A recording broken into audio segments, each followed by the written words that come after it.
Hey everybody, welcome back to another Solar Saturday on Why Not RV. This week we're going to go ahead and talk about solar charge controllers.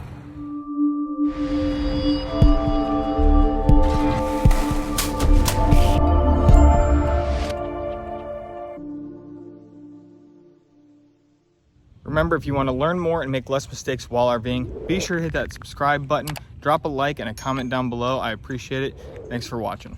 How do we get this to go into that and then charge my batteries? Let's do a real quick talk just about the basics of a solar charge controller and why you need one. Some people think you can just plug solar panels into a battery and you're good to go.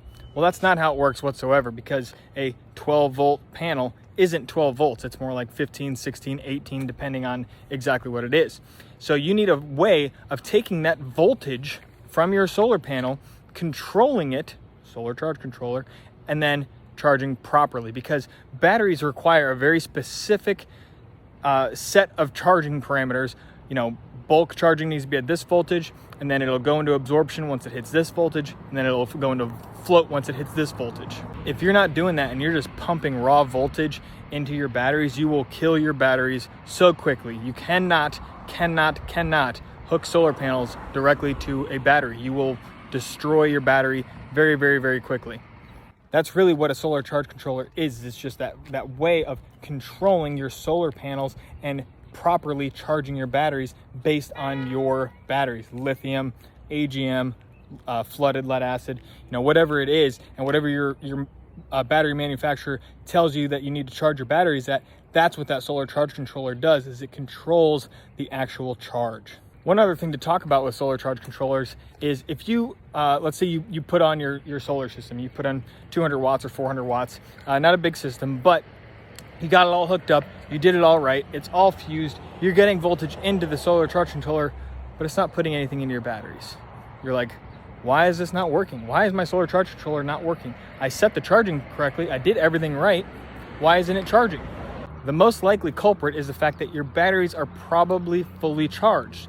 If your RV has been sitting plugged in somewhere and the converter is maintaining the batteries and you now just installed solar, the solar's not going to do anything. It will not do a single thing if the batteries are fully topped off, because that solar charge controller detects the voltage from the battery and it says, hey, I'm already charged. I only need 3 watts or 5 watts to maintain some float. So that's all I want from the solar. And that's what will happen. The solar charge controller will only allow a few watts in. Now, to test it and make sure that that's what's going on, what you want to do is drain your batteries. Turn on, well, first off, unplug from shore power, okay? Turn on lights, turn on fans. If you have an inverter, turn on the inverter and get it pumping some juice. You want to drain the batteries down so that the solar charge controller will recognize that the voltage is now dropping and says, oh, hey, I need to go ahead and charge these batteries. And then it will pull from the solar and go through the charge controller and charge the batteries. Solar charge controller is rated with normally 2 things right on the actual charge controller. And there's a third rating that typically isn't on the charge controller, but it's in the data sheets, or sometimes it is right on there. But the 2 main numbers that are on a charge controller, let's say, for example, one of mine is a 150/60. A lot of people don't even know what that means. So let me talk about it real quick. The 150, that first number, that is your maximum input voltage. Maximum input voltage, okay? That means that solar charge controller can take a maximum of 150 volts into it, okay? Now, the 60 is how many amps it's capable of putting out when it's charging. Now, the third thing that is not really talked about a whole lot, because so many people just stick with 12 volt systems, is the voltage rating of output. What can the solar charge controller put out? 12 volt, 24 volt, 36 volt, 48 volt. So my solar charge controllers, for example, because I have a 48 volt system, all are capable of putting out 48 volts, obviously. And that is not the case with every single charge controller. Some of them are only 12 volt or 12/24. They can do either one. And that rating might be on there somewhere, but you know, it's not on all of them. So you got to keep that kind of thing in mind. Now, that maximum input voltage, okay, what that does, and the reason a lot of charge controllers have such high input voltage, right? So for example, 150 in, but 48 out. Okay, that's a third of the amount in my case, right? 48 volts to 150 volts, right? 3 times the amount. So why can you put in 150 volts but only output 48 volts? Well, you're just charging your batteries, right? And your batteries are set up for 48 volt in my case. But that maximum input voltage means that you can bring as much power from the roof down into the charge controllers in as little of wire as possible, okay? So the higher the voltage is, the lower the amperage is, okay? And that's because amps times volts equals watts.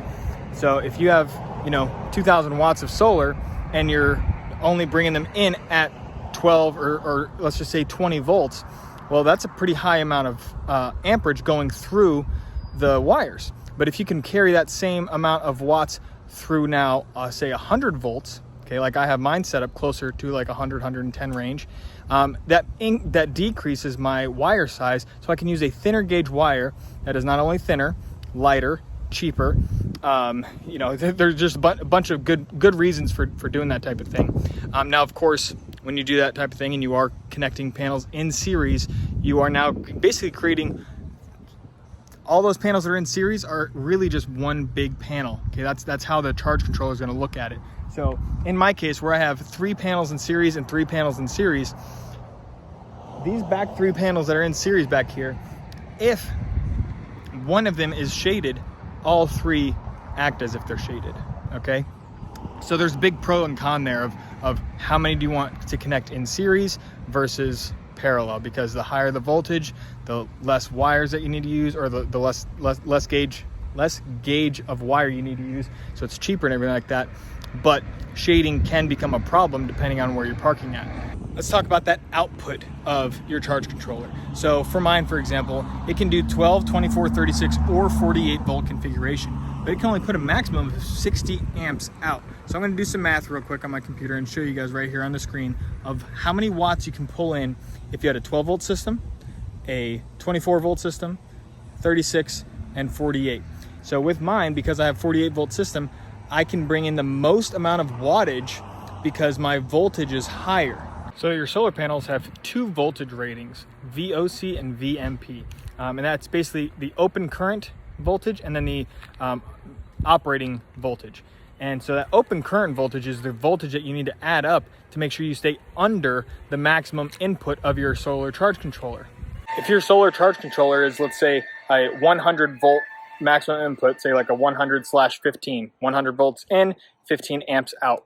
So in my case, where I have 5 of these 20 volt panels in the middle here that connect in series, well, 5 times 20 is 100.